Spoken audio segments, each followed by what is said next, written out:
Hello बच्चों, let's read the question. The question is nuclear force is a strong attractive force which statement 1 is responsible for very high value of binding energy per nucleon.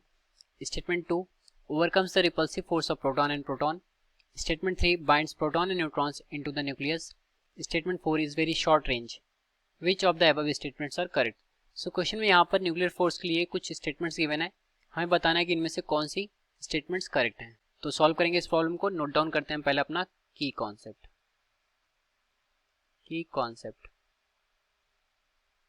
तो देखते हैं कि nuclear force होता क्या है.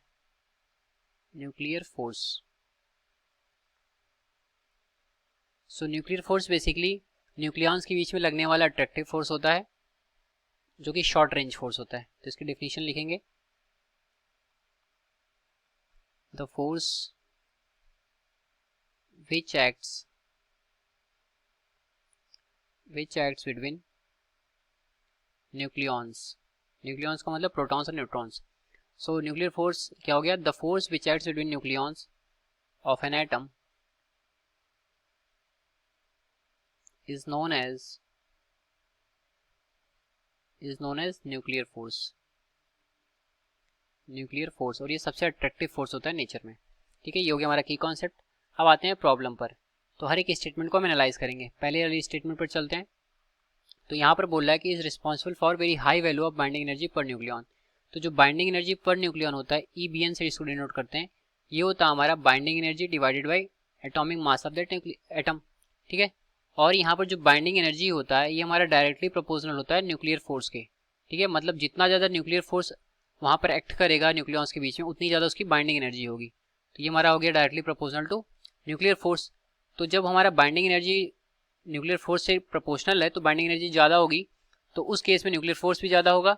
और जब न्यूक्लियर फोर्स हमारा ज़्यादा होगा तो उस केस में क्या होगा? ये high value of binding energy per nucleon देगा. तो पहला स्टेटमेंट हमारा करेक्ट हो गया. दूसरा बोल रहा है overcomes the repulsive force of proton and proton. ठीक है, तो दूसरे स्टेटमेंट पर आते हैं. तो जो हमारा न्यूक्लियर फोर्स होता है ये शॉर्ट रेंज फोर्स होता है और न्यूक्लियॉन्स मतलब प्रोटॉन और प्रोटॉन के बीच में लग रहा होता है.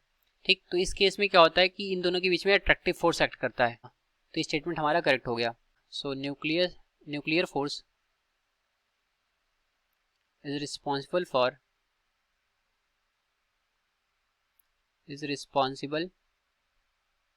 for attraction of nucleons. ठीक है, उनको ये जोड़ के रखता है. थर्ड पर चलें तो बोला binds proton and neutrons into the nucleus. तो ये स्टेटमेंट हमारा करेक्ट है क्योंकि यहाँ से भी हम देख सकते हैं कि बाइंडिंग एनर्जी ज़्यादा है मतलब न्यूक्लियर फोर्स ज़्यादा है.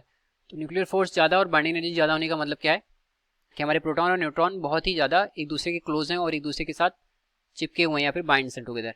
ठीक है, तो न्यूक्लियर फोर्स होल्ड्स टुगेदर